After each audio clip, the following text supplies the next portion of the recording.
Tshwane shutdown protesters have refused to hand over their memorandum of demands to an official at the Union buildings in Pretoria. The group wants President Cyril Ramaphosa to personally receive their list of grievances. But the march had a poor turnout, despite widespread social media campaigns. SABC reporter Sipho Stuurman was at the march. He's in our studios in Tshwane now. Sipho, good evening to you. How many people actually joined that march in the end?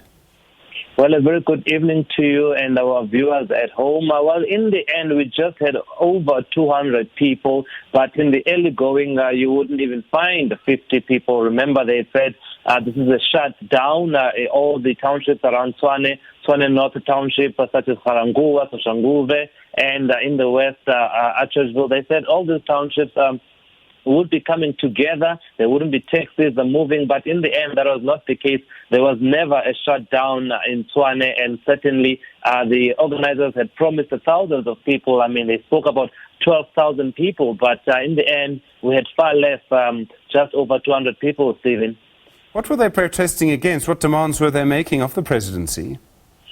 Well, that's the thing, because this is not the first so-called shutdown in Tshwane. We had one around early in April, I think between the 10th to 12th of April, where they were raising service delivery concerns, issues of clean drinking water, issues of improved infrastructure such as roads, issues of housing. Now, this group is raising the same issues, and then you wonder then if just a couple of weeks back they were protesting, calling for action on this. Then 2 weeks removed, then you bring up another protest. What are you hoping to achieve? Because the city of Tshwane had promised at the time that it would attend to this service delivery consensus. So it forms a part of this wave of protests we've been seeing running up to elections, calling for improved service delivery.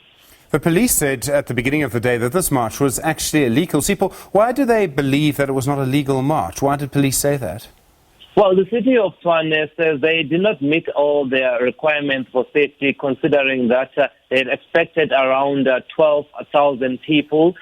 They wanted clarity on the pickup points, clarity on the number of marshals that were going to be on board, making sure that it's a safe protest. I mean, they were talking about 12,000 people here, so they felt that these organizers were rushing this protest action and did not want to adhere to their regulations in terms of marches. But also, Stephen, what was also quite interesting is that Taxi Association Santaco, which is expected to be part of this march, sent out a strong statement saying that they are not part of this and that it's incorrect to bring their name into the picture. ANC in Tshwane also distanced itself from this march, and then organizers, they say this is all sabotage, but by all accounts it was a fail. There was never a shutdown in Tshwane, but simply a service delivery protest, the union buildings involving just over 200 people.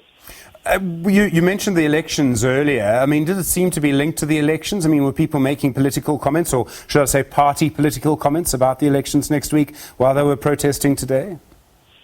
Indeed, actually, I'm glad you asked that question, because that was one of the people I spoke to there.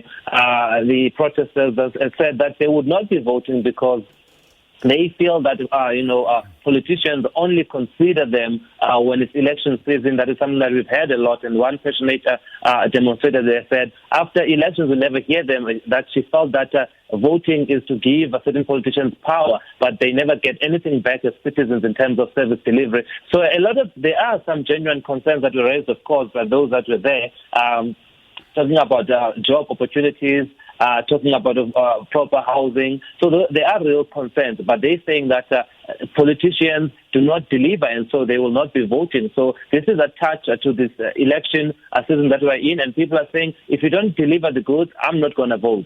Sipho Stuurman, SABC reporter, spent his day covering that protest. Thank you very much indeed.